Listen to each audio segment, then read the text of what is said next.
Today I spoke with Mary Coulson, a lady who started a charity in Kenya called Restart, which literally took children from the streets with nowhere to go, and it's just grown in size. She really is one of the most remarkable, inspiring women I've ever spoken to. And she explains not just about the children, but how she maintains this positive outlook and the power that lies within all of us. I implore you to listen. I really hope you enjoy it. There were a few connection problems. I hope I've edited them out. Please enjoy this episode.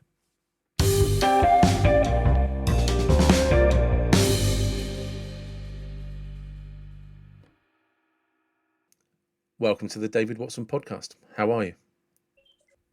I'm very well, thank you. You and I were literally just talking about energy and what it's like when we can meet each other face to face, and you get a feel of who that person is or their state of mind or where that might be. Yes, that's right. Yes. That's how we all work. We just don't know it. So how do you, because I agree with you completely, but how do you know that? How do you feel that? How do I feel it? Well, I don't know if I should be telling you this, but I do something that not many people do, in as much as I can actually read energy, like for sick people. Yeah. And them and or tell them if their diet would help them, if they change their diet, if all of that. I do that every Wednesday in Nairobi. Oh, nice. Nice. Yes. So because I've had people on the podcast before that do sort of channeling or Reiki or do readings. Yeah. I don't do channeling. I don't do Reiki.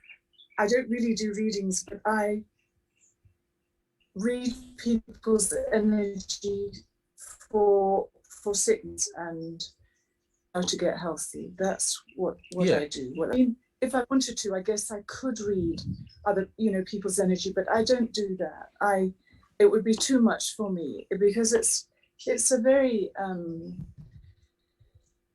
it takes a lot of energy to read someone's, so it would be very, very kind of debilitating. When I do these readings in Nairobi on a Wednesday, I only do them in the morning because I can't manage the afternoon as well. It's too taxing.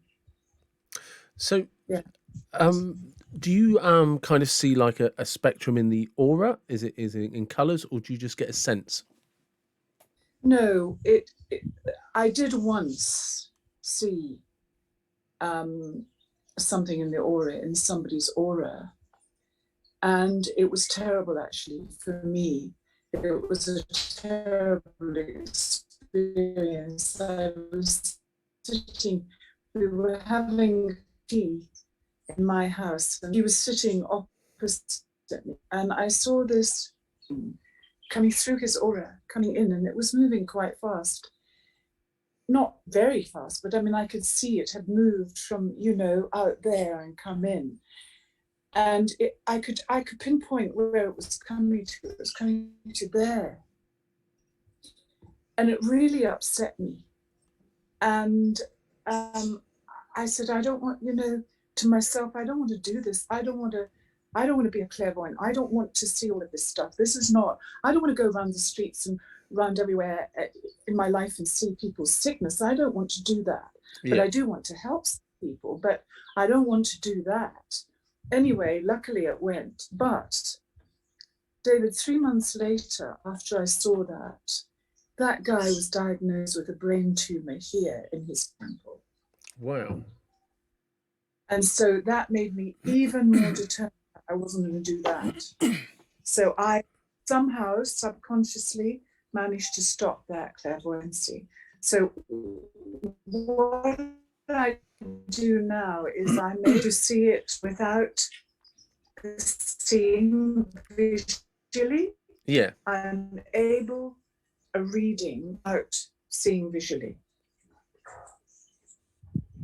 And it's a positive, negative reading kind of thing.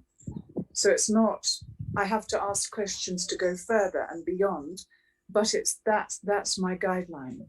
Yes. Oh, that's fantastic. And I can cope with that. That's okay. Yeah, no, that's fantastic. I wish I was in Nairobi on a Wednesday morning. I'd come and see you.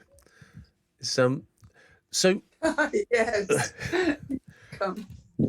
So obviously we were Giles was very kind and did an introduction for us, and he has spoken about the charity Restart, and yes, and one of and this came up during a conversation I was having with Giles on a podcast, because I have one of these because I coach people, and one of the things I try and get people to understand is that maybe there's probably a less clumsy way to articulate this, but I think one of the things we're struggling with in the West is we don't realise how good we have it.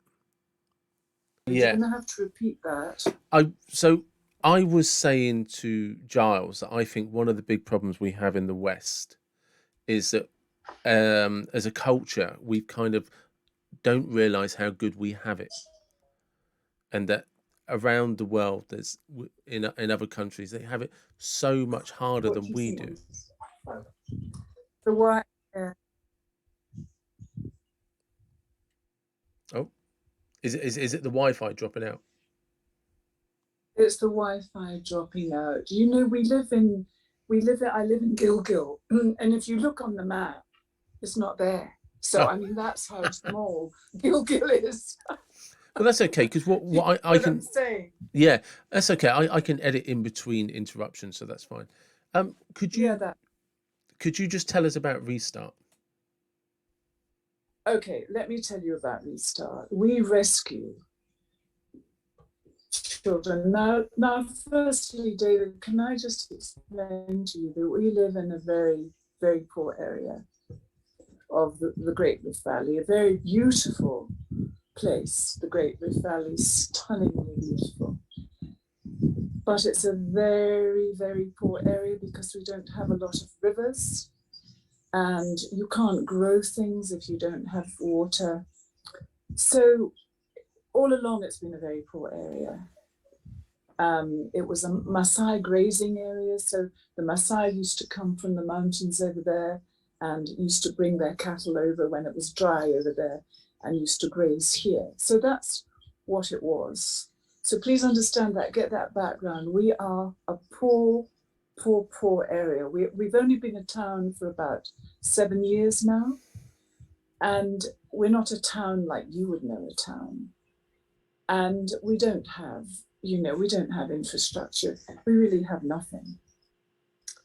During the post-election violence of 2007, 2008, we had literally thousands upon thousands upon thousands of eternal refugees, because we almost had a civil war, almost, after that. And there were children already in the streets of Gilgil who had come because poor people moved to Gilgil.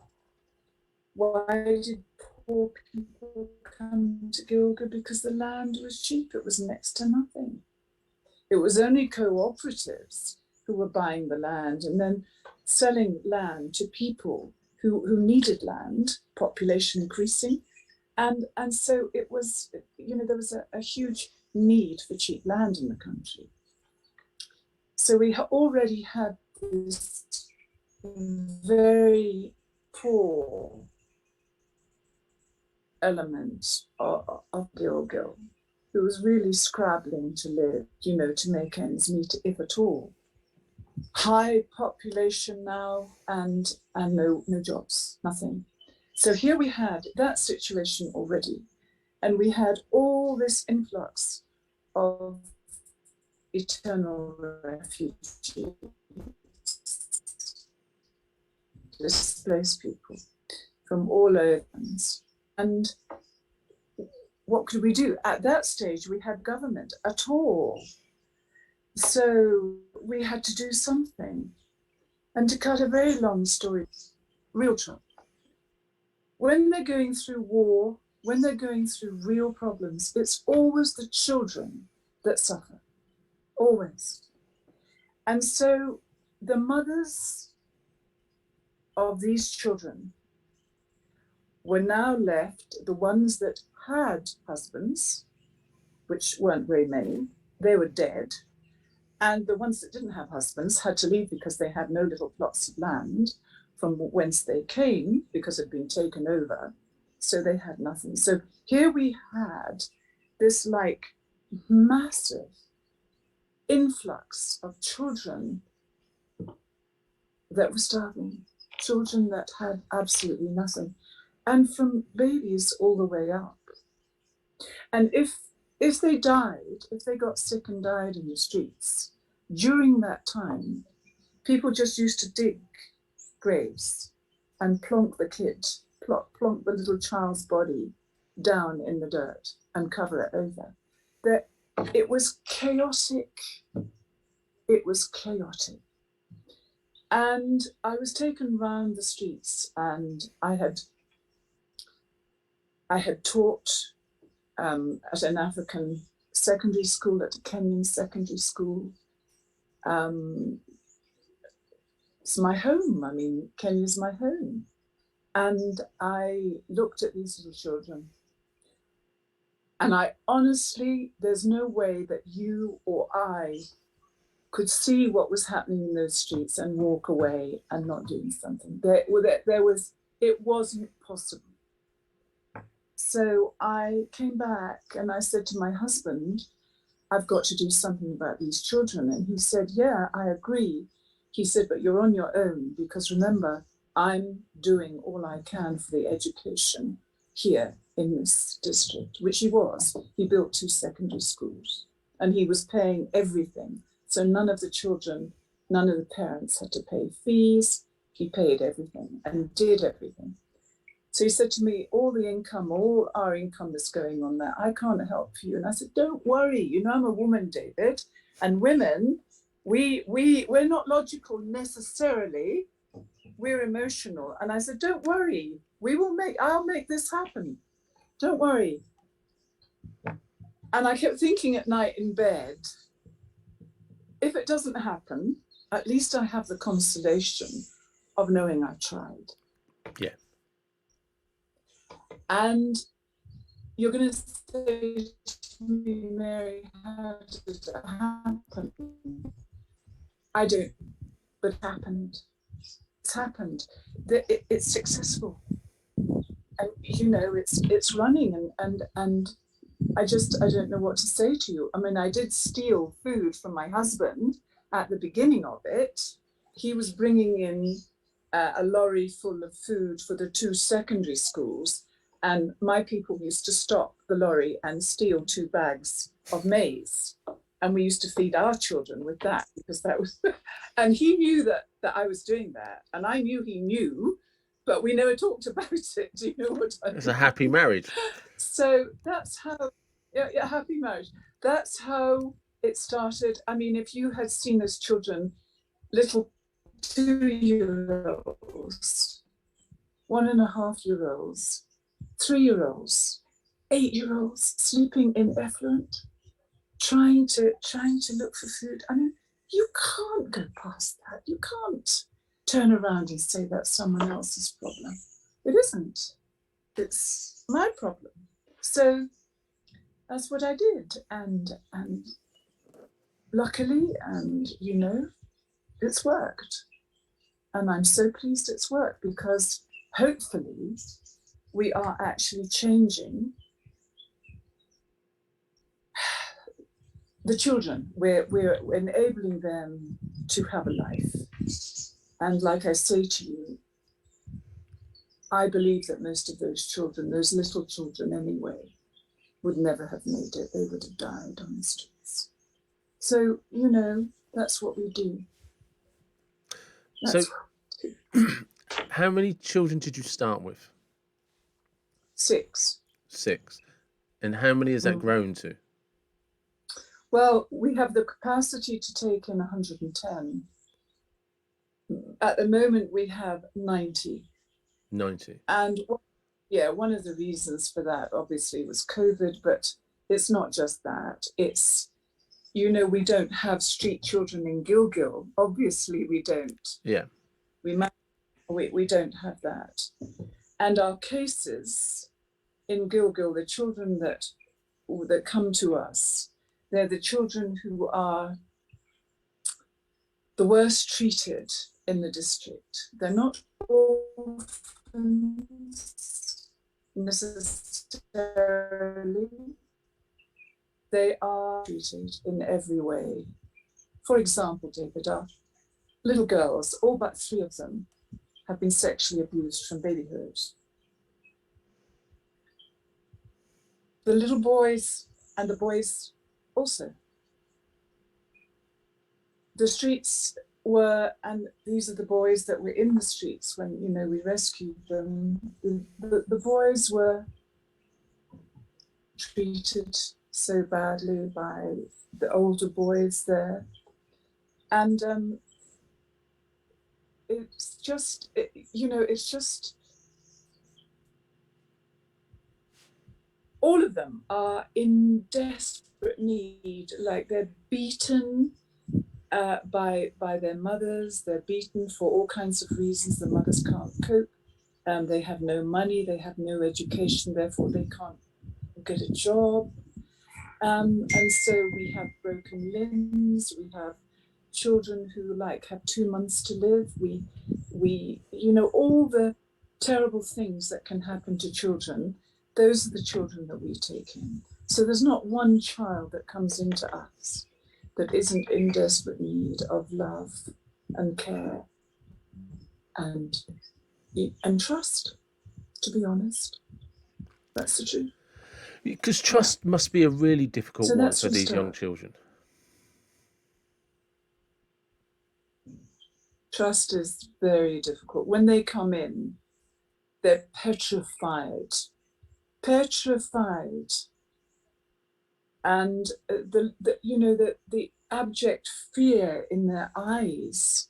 And of course they can't trust anybody. I mean, they've been beaten and bashed and hated and kicked out and starved and, you know, everything I'm telling you about. And so, of course, it takes a little while. But if you have children there already, which we do, and these little people come in, or these middle-sized people come in, or even bigger boys and girls come in, they see the other children. And so they become part of this very big family. And then the other children talk to them. And a couple of weeks later, you see these really happy kids, really, really happy children. And then you think, how did that happen? You know, that's happened so quickly.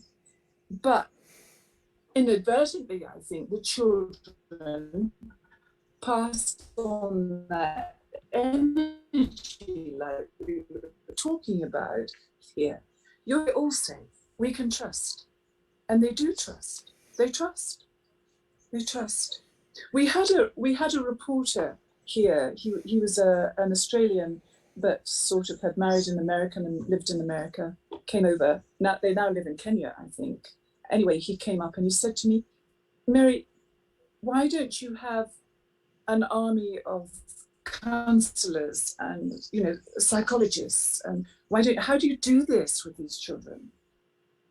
And I said, well, let me explain something to you. We did try counselors. We tried the experts.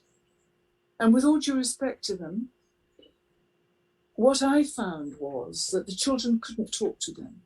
They were not on the children's wavelength, and the children were not on their wavelength. It was just useless. And then I thought to myself, come on, Mary, what is the answer to this? What is the bottom line of life? What is the bottom line? What was the bottom line for you, David, when you were a child, and me, and everyone? It was feeling to safe. Be loved. Yeah, love, feeling safe. And to trust.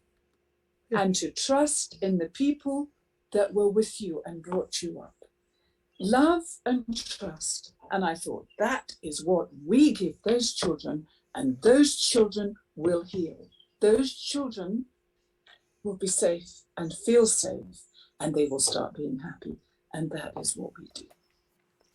And it works. And they totally trust, and they know that they're safe, which they are. And it's interesting when you said that, the love and trust. It reminded me straight away of my nan. I spent a lot of time with my nan as a child, and that's probably one of the things I remember about her the most is how much she loved me. Exactly. If you feel love, you're secure. You're secure in yourself. You have self-confidence. You know that you're lovable. And it's the most important thing. If you don't have love in this world, you have nothing. You have absolutely nothing. And trust. And the funny thing is, the end of the story is that reporter looked at me as if I was off my head. And he went down to Restart. He went down to Restart, and we did some dancing for him and some singing, and all the things that kids love to do to welcome visitors that come. And then he said, "Mary, do you think it's possible that I could talk to some of the children alone?" I said, "Of course it is. You choose your children." So he chose the children from the biggest, middle, and small. Two of each.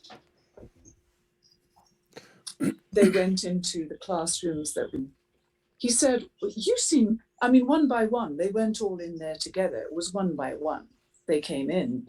And he said to every single one of them, and this is him telling me, and I asked them, and I said, "Why are you so happy here? Why are you happy at Restart? What is it?" And every single one said, "Because we're loved and because we trust the people around us." It's funny how simple that is, isn't it? Isn't it? Isn't it? And they weren't primed. Nobody told them to say that.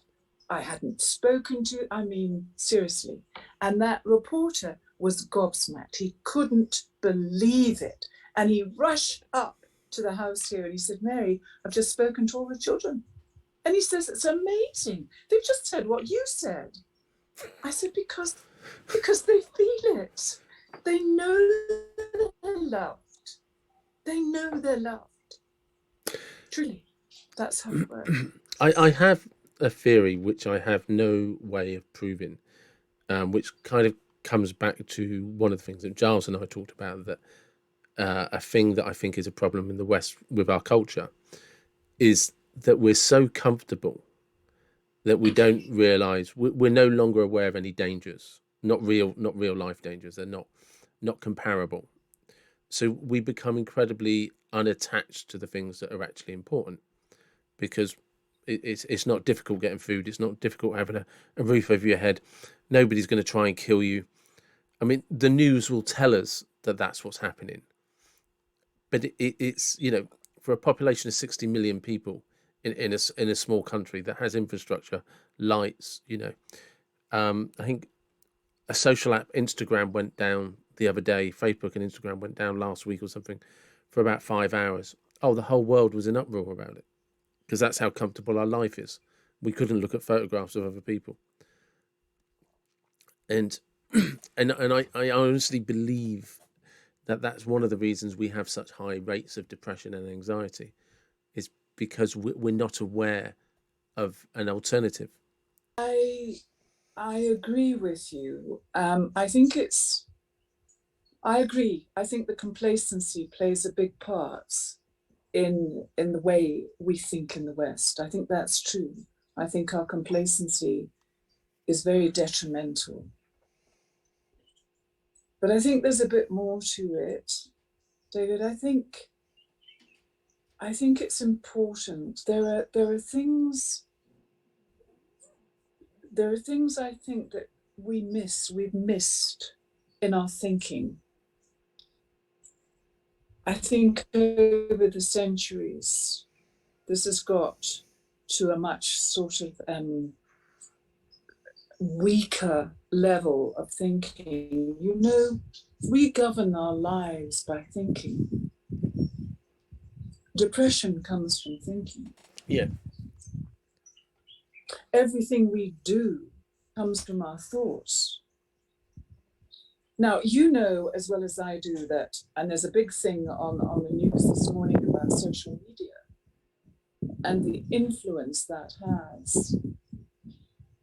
And we've kind of lost our values. Definitely. The West has lost its values, it's lost its morals actually too. It's just lost that depth to life that there is. Nobody goes down and says to themselves anymore, who am I? Who am I? How am I able to think like this? Who am I actually? Why am I here? What is life? Nobody stops and says that anymore. Yes, we have a whole load of theories out there, and you know that as well as I do. And you have people on television who tell you one thing and another thing, and then we have all these religions that tell you other things, and then we've got this whole hodgepodge of how you're thinking and how you should think, and this is how you should do it, and all the rest of it. And everyone goes, oh my God, let's get out of this. And then what is there? What is there? What's the answer? We need to understand who we are to be able to stop the depression. I was talking to a lady this morning for an hour, and I said to her, everything you've said to me has been negative. It's been negative. Is there nothing positive? What you have to do is change that negativity to positivity, because those are the only two emotions there are. Those are the only two emotional energies there are. One is positive, one is negative. Negativity is based on what? On fear. Positivity is based on what, David? Like we were talking about. Love. Love. And this is what we've cocked up so badly. So we're in the negative. Oh, I'll never get that. Oh, I need a new car. Oh, I'm not going to be able to get it. Oh, so-and-so is, awful. Oh, it's so expensive. Listen to all the negativity out there. And then you've got social media run by human beings who are negative. So you've got more and more negativity. So we're feeding ourselves with negativity every day of our lives. But come on, we're more powerful than we think. We create our reality. We control it. If I can make Restart work, knowing it is the right thing to do, and these children have to be saved, just with that energy going out into the universe, whatever you want to say, and it happens, everybody can do that. It's not just Mary Coulson stuck in some tiny little place that's not even, on the map of the world or the country even. I mean, I'm nothing. Do you know what I'm saying? Yeah, but and I really feel it. Well, it makes, because like I say, when you actually get out of your way and just say, look, this has to be done, right? That's it. And then, like you say, you're not on the map. You're in a town that doesn't exist. Luckily, your husband didn't notice 2 bags of maize going missing once a week, and but it was never like it has to be this way. It was just, we're going to do it. It has to be done, and we're going to do it.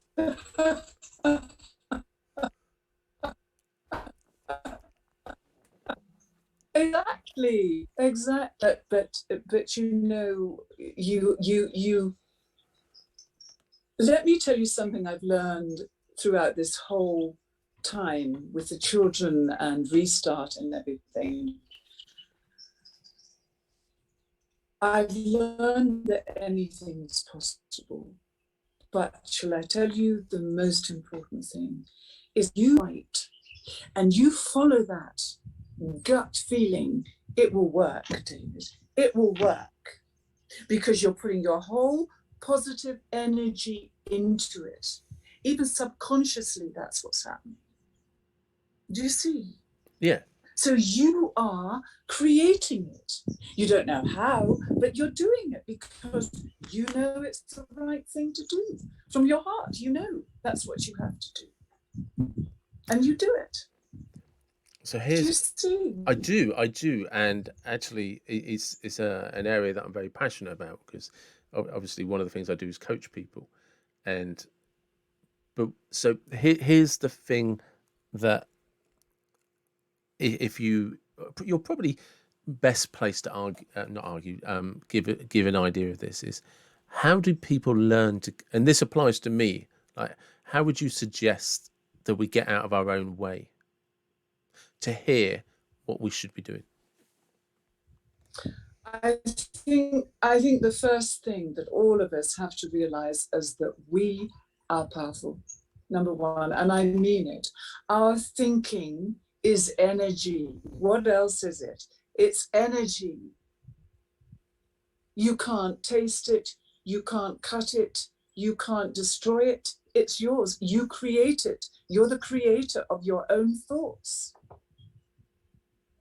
That's a biggie.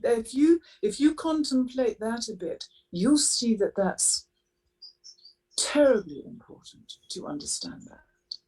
Because if you're able with your reasoning, your power of thinking, to change that to powerful, to the truth, to what your gut and your conscience tells you is right, you change your life. You change the way you think. You change the way you act. But you change the way you think about you. You change the way you think about yourself. You're not just David, the guy that's had that background, but now does this and blah, blah, blah, and all the in between. I'm not just Mary. You're all powerful if you take up that power. And the only thing I can quote to you is that we have free will. We have free will. What does that actually mean? It means we create our own reality with how we think about ourselves and others, how we think about life. Do you see that? And love comes into that. Love is the major factor here. I agree. You know, what can I say to you? No, I agree with you completely. I suppose the difference is those of us that agree and those of us that practice it. So I can understand all of Well, the there theory. you are. Yeah, but do you know what I mean? But I can understand all of the theory, and I can even be quite hypocritical because I'll give people that I'm coaching great advice on how to do it, and then find myself getting lost in my own head and thinking, 3 days down the line, you've just wasted an awful lot of energy thinking about something you don't want. And it's, I suppose, like how you get to a place of letting go of the distractions so you can hear yourself clearly, if that makes sense. So actually, here's a better example. When I understand. do you know what I mean? There was a point when you realised counsellors and adults are not doing anything for these children. So there must have been something inside of you that was kind of like, I'll just leave the universe to show me what the solution was. And it did. It was just let kids be kids, give them somewhere to live, let them feel loved, let them feel trusted, respected, and the children will sort themselves out. But it was, how did you listen to that inner, how did you trust something inside of you to actually just let something unfold without a guarantee? Well, The thing is, firstly, you have to accept that you're powerful, that you're the person with the power in your life. Number one, you have to accept that. That's not easy to accept, because we all feel, and sometimes we're brought up to believe, that we're powerless. Yes? Mm-hmm. That we have no power, we have no control, we have nothing. We have to obey all orders. But it's not true. We are powerful. And the realization of that is really important. And how do you teach that? I think if you give people responsibility, I think that helps, teaching them that. I think the more people deal with other people, they kind of almost learn that naturally. However, because you can see in other people, you can see when they're thinking negatively, and you think, oh my goodness, yeah, I do that too. And I've been thinking that same thought over and over and over and over again. David, tell me something. When you're thinking a negative thought, you do go over it again and again and again, and you'll go to bed and that negative thought will come up again and again and again. And yet good thoughts and beautiful thoughts you don't think about. It's true. Do you see what I mean? Mm. It is, it's true. So what do you have to do? What do I have to do? What do you have to do? What do we all have to do? Is we have to recognize when we're thinking in that negative place and change it and start saying to ourselves, my God, I'm so fortunate. Wow, look at this. Look at the garden. Look at the sunshine. Look at this. Look at all those children down there.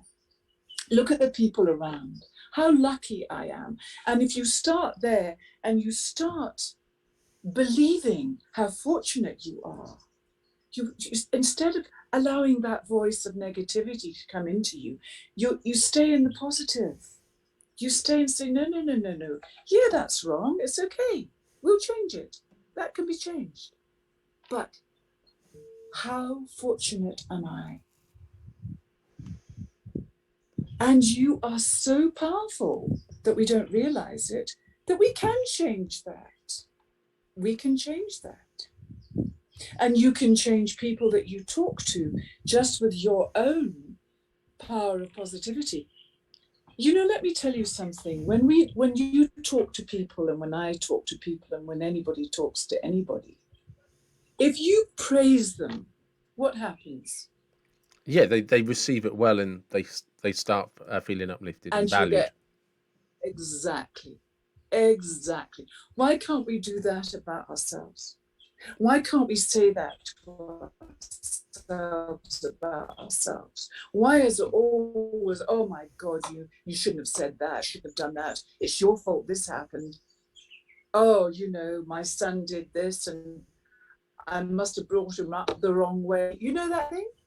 We're always at ourselves. We're always blaming ourselves. We're always tormenting ourselves and going in the negative. Yeah? Yeah. No, And this is what we try in a very subtle way to teach the children. Be happy, be happy, be thankful. We're all so lucky. We love you. You're looked after. You've got a great future ahead of you. Now believe it. Believe that you can be all that you can be, and you will, because you can be anything you want to be.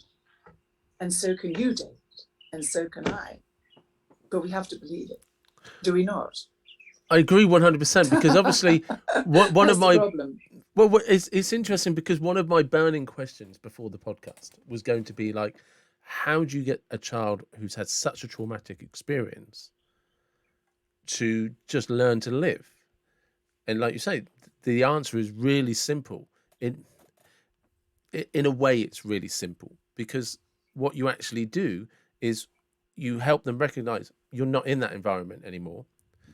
Whatever happened to Exactly. you Exactly. It doesn't exist right now in this moment. And then you bring in, we love you, the people around you love you, Yes. the people around you are going to take care of you. They then start to trust, and they're like, yeah, you know what, you're right, I'm not that person There anymore, you are. I can be this There you person. are. And it should be so bloody really complicated. You're just like, damn, that's bloody simple, isn't it, really, when you think about it? It's so simple. It It's is. so simple. It's so simple. You've got it. That's how we work. It's so simple. And yet we, as humanity, love to make things complicated.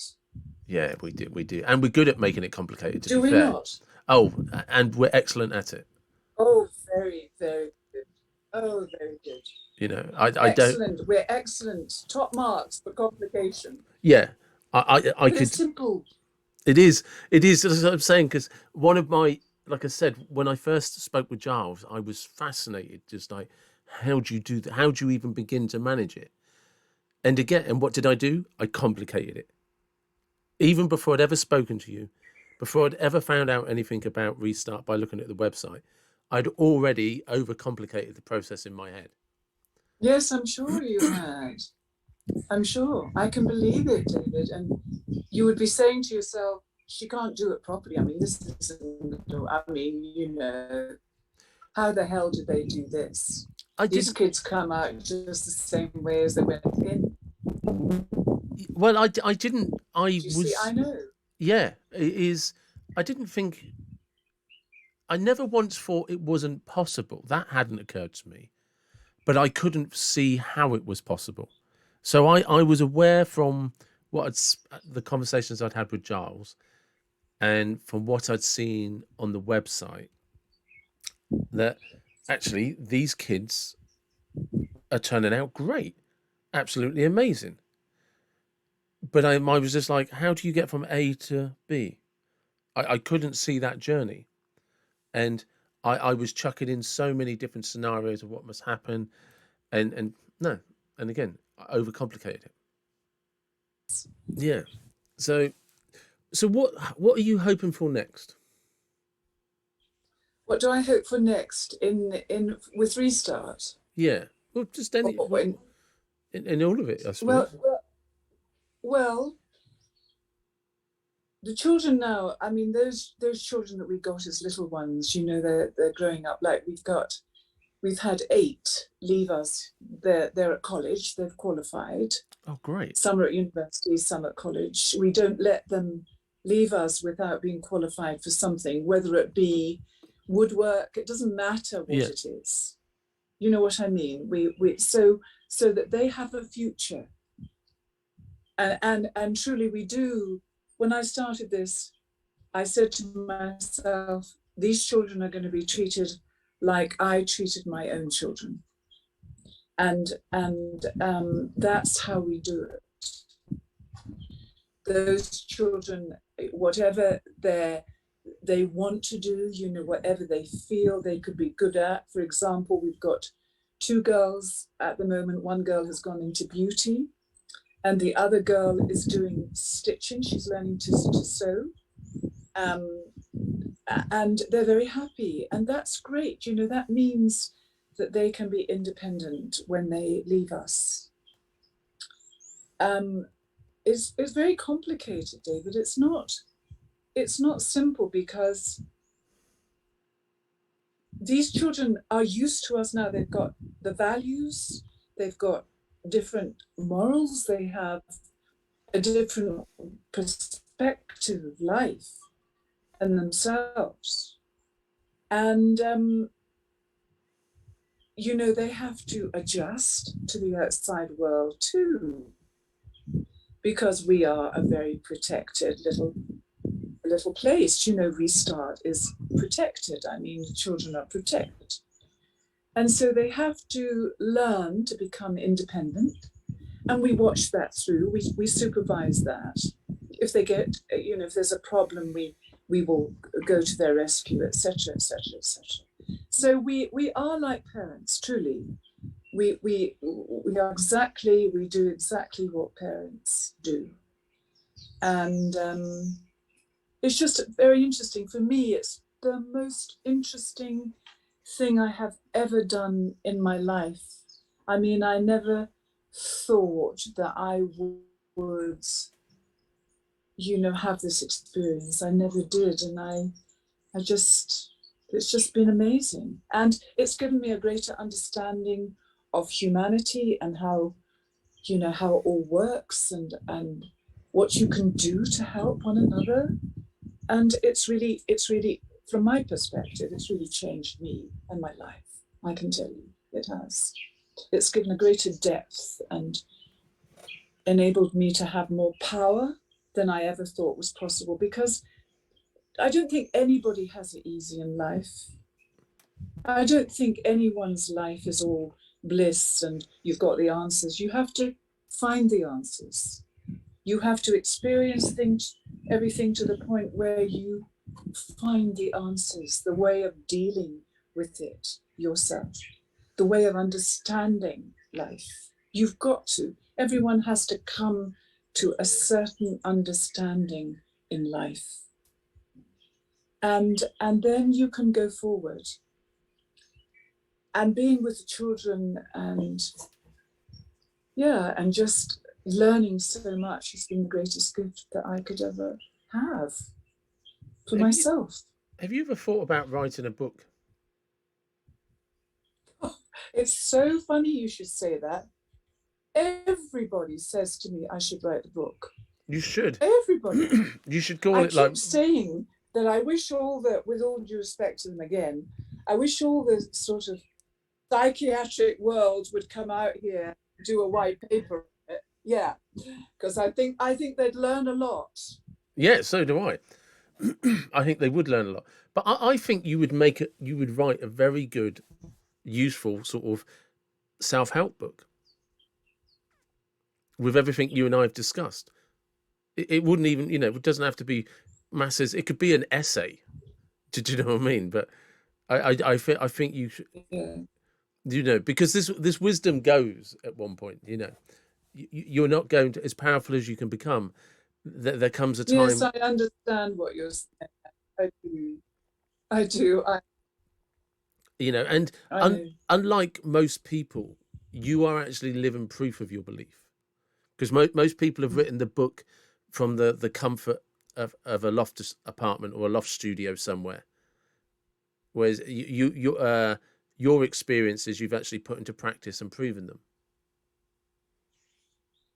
Yes, I get that. I just don't have time to write a book, David. I'm too busy. Because remember, it's not just Restart.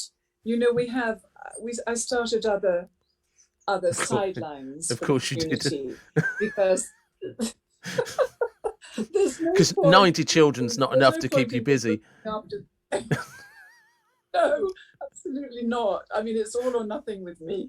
So we started a big children's, a big boys actually, because the boys in Gilgit, the big boys that were on the streets were the dangerous ones, and they would have become criminals. And we did indeed have one of them who, the British police, that's another story I haven't told you. The British police came out here for 2.5 years, 25 of them, and did an investigation into a British paedophile who'd been in Gilgit for 20 years and had affected way over 1,000 kids. Wow. 1,000 boys. And he did, and girls as well, but the girls were sold for prostitution. And I exposed him, and that was another story altogether. So I could write a book about that too, because everyone turned against me. I mean, the European community said I was lying. And yes, it was interesting, to say the least. My own family said to me, his henchmen will get you. He pays everyone off. They'll get you. They'll do you in. I said, no, they won't. They won't do me in. Anyway, that's another long story. We'll have to do another. We'll have to do another podcast on that. Yeah, I mean, it's it's just very, very interesting, and sorry. Yes. That was a very interesting, it's one of the most interesting experiences I've ever been through, because I hit a brick wall when I discovered when those boys came in from the streets. Um, So so shall I continue my little yes, sojourn into the big, yeah. yes, So decided that we needed to help the community, because you help the community's children and you do that for them. There's no point if you don't kind of get to the source of what caused the cruelty and the sadness of the children. So started with the big boys, knew that we had to go for the big boys to stop any criminalization of them.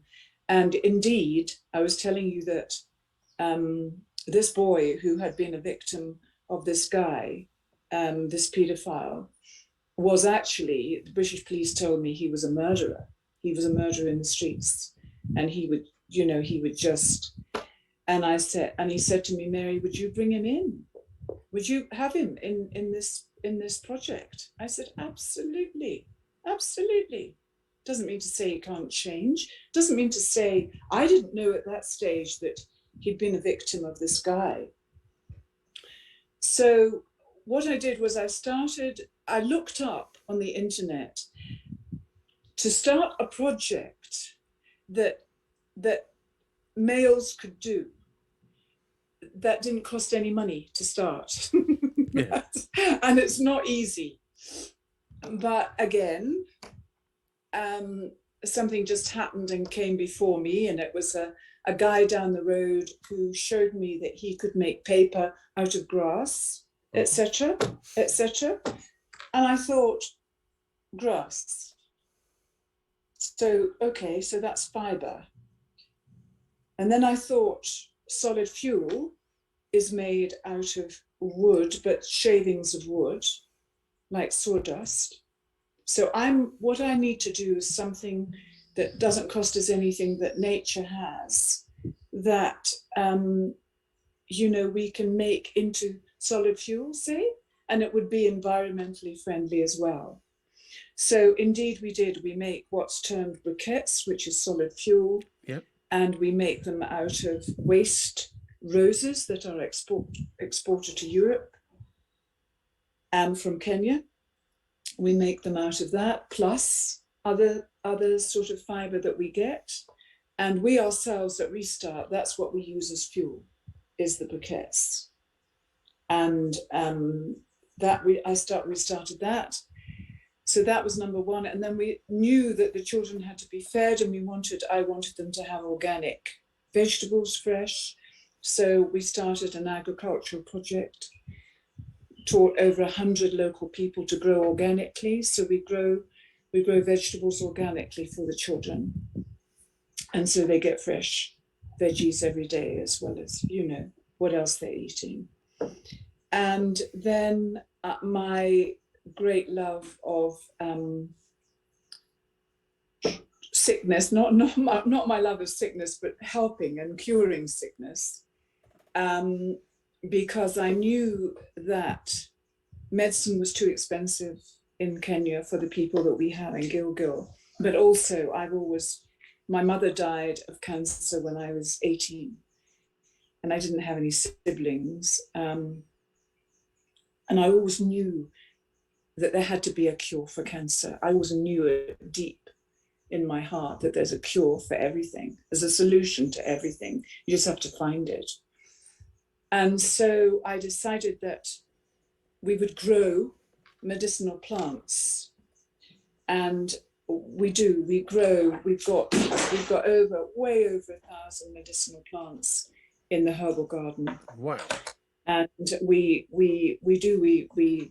dry them, we mill them, we put them into vegan capsules, and I treat many people with them. And they're so much cheaper than, the orthodox chemical medicine. Strangely enough, some herbalists in this country that I know, but one in particular, who's very clever and very talented, he actually sells to who?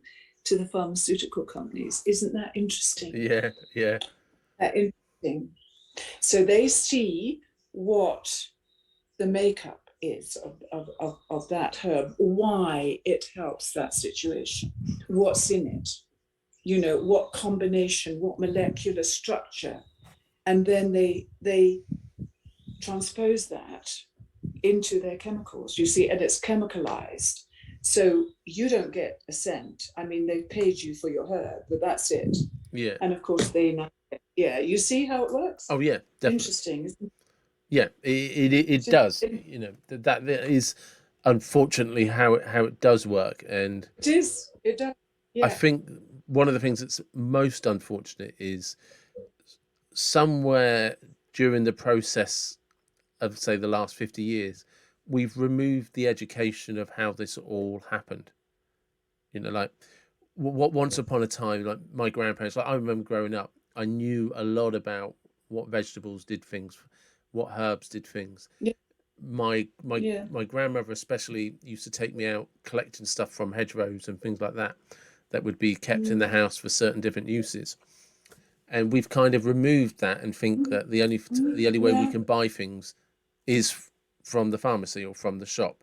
And it's just like, whereas I'm lucky that I spent a lot of time with my grandparents, and I grew up with my grandmother, who very much relied on mushroom picking, hedgerow picking, and stuff like that. And as grandchildren, that was just an extra pair of hands to hold a basket.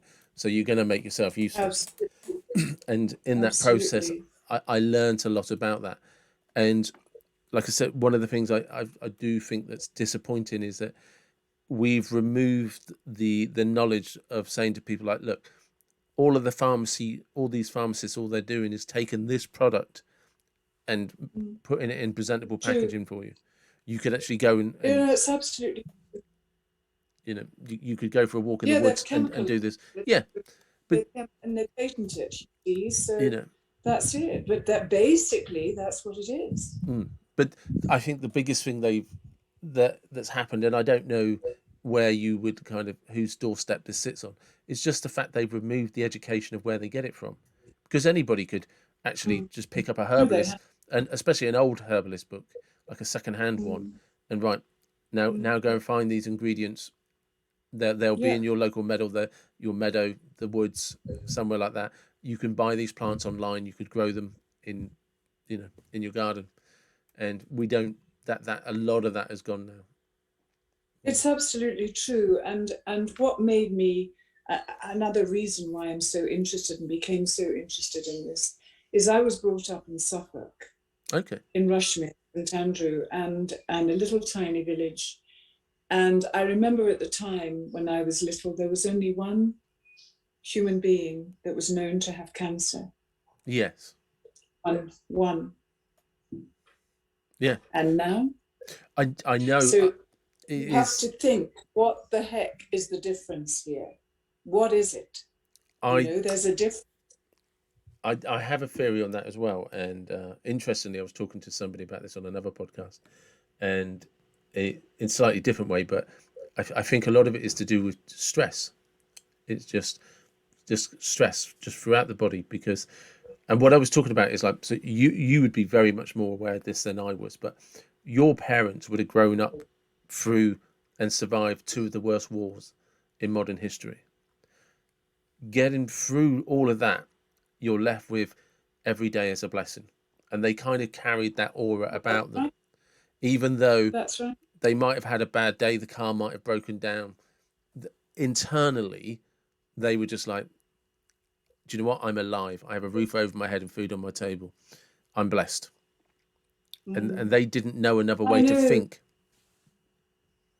You're absolutely right, David. You're absolutely right. I think there's more to it, because I think we've developed, and you know this too, that we've developed a lot of chemicals for our food, growing our food. You know that. I mean, we all know that. Absolutely. And we also know that chemicals have side effects. And we also know, I'm sure, if you think about it sensibly, that disease doesn't just happen. No. People seem to think it comes from the ether, or it's just your bad luck that you've got this. No, no, no, no. There's a reason for everything, and there's a way that you can deal with everything. I mean, I'm not saying all the time, I'm not saying that sometimes it's not too late. Of course it is, but what I'm saying to you is, you know, this is a huge subject that people need to really think about as well. It's interesting. I'm just about to start reading a book called The Kabbalion, which is a Hermetic philosophy. I think it's from the Egyptians. And it is the very principle of cause and effect, be it negative or Mm, positive. And I mm, think one of the places we find ourselves in today is kind of going back to what we were talking about at the beginning, is we're so disconnected. There's such a large disconnection from what's important. Like you said, these children that are now adults that you've seen grow up, mm. the legacy they've left for the younger children to see what's possible. But it didn't start with anything other than a simplistic make them feel safe, make them feel loved, That's right. give them a That's space to be right. loved and a space to be safe. They will, the rest, nature will take care of itself. And you're like, Absolutely. that it doesn't get simpler than that. And I think it's that disconnection from the simplicity of life that is the biggest disease. I think you're absolutely right. I wanted to just explain something to you. You know, there's a huge wave of people who are now having to be gluten free, Yeah, don't you? yeah, yeah, And people can say, oh, it's just a fad. But can I tell you something? It isn't a fad. It's not really a fad. 98% of the people that come to me now mm, have to be gluten free. They have yes, to be. And before, when I started 30 years ago, that's not how it was. But it is now.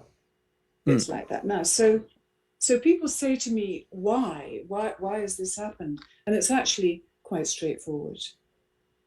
Wheat is now, as you know, it's grown all over the world. And Monsanto, as you know, had the ability to genetically modify the seed, mm, and so that it was adaptable to any conditions, which was very good for the world economy because it could grow anywhere, yeah, right? Okay, so the trouble is, though, that when you chemicalize and genetically modify a seed yeah, of wheat or of anything, I imagine, it can't grow in just soil. It just can't. no, So you have to chemicalize the soil. And when you chemicalize that soil, you destroy the minerals that go up the root of the yeah, wheat. Okay? Then when you've done that and it's growing and it gets to yay high, you know, small, I mean, but medium, they now spray in the field. How many times, David? 6 times with insecticide and 6 with pesticide. oh yeah, So that's it's 12 altogether. and there's And also then oh, when it reaches maturity, they take the germ out.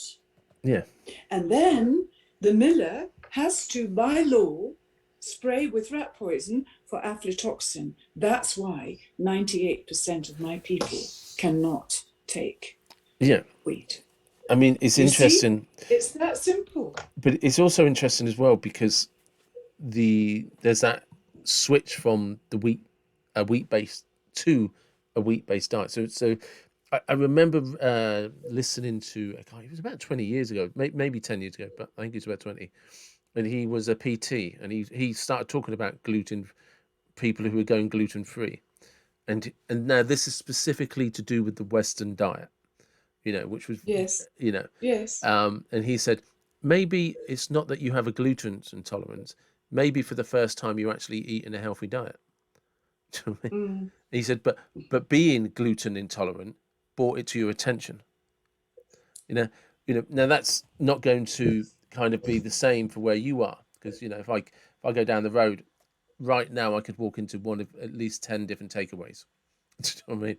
And and we also have this other issue, especially with wheat, is there used to be thousands of varieties. Now we're just down mm, to a couple of single varieties. So you don't get the differences, and then like you say, once you remove all of the different varieties, and then remove the natural growing process, and then add in all of the chemicals, you're just left with a synthetic.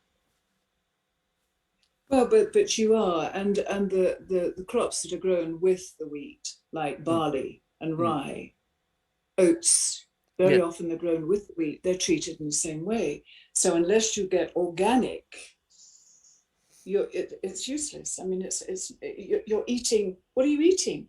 You're eating garbage. Yeah, definitely, all day, every day. Yeah, and you can't digest it, and then now you've got problems, and you know, and so it goes on and on and on and on. Yeah, it's interesting, isn't it? When I came at first to Kenya, I had to go to a doctor in Nairobi, a really well-known doctor, ear, nose, and throat specialist, and I said to him, just out of interest, how many cancer patients have you seen? Do you see? In Kenya? This is Kenya. I mean, it's got a large population. Yeah. And he said, oh, 4? Do you realize, David, that now that we eat the Western diet, and all Kenyans eat the Western diet, do you know that every family has a member of it with cancer? Oh yeah, I don't doubt it. I don't doubt it. I don't doubt it. We've got Halloween coming up, and already the kids are gorging themselves on sugar. Yes, I know. And that's another thing. Anyway, we could go talking forever in a day. So we should probably actually, because we're into this now. We probably should, because we've done an hour, and well, actually over an hour. We've already gone over an hour. But oh my, yeah, that's terrible. But I would definitely love to get do another podcast about the project you've done with the bigger boys and how all of that come about. So, and I think you'd be interested in that. I really do. Yeah. Yes. So, yeah, definitely. So that's another story in itself. And I'll look forward. You've got a lot of podcasts with me, David. If you go into it instead of a book. Yes, and this is I'll get your verbal memoirs instead. That's true. No, that would be. I'll look forward to that, and we'll arrange to do that again. Thank you very much. Okay, it's been very good to meet you, David. I've enjoyed talking to you so much. Thank you. Thank you. Thank you for listening. I hope you enjoyed listening to Mary. I thought she was an incredible lady, very inspirational, and the way she explains the power of thinking and what it can do for us, that really resonated with me. And as always, I will put the links to the charity in the description. Please check it out. Have a look at what they do. Maybe you can help. Also, if you enjoy this podcast, please like, subscribe, and share. I promise you it makes a massive, massive difference, and I really appreciate it. But wherever you are, whatever you're doing, please take care and have a great day.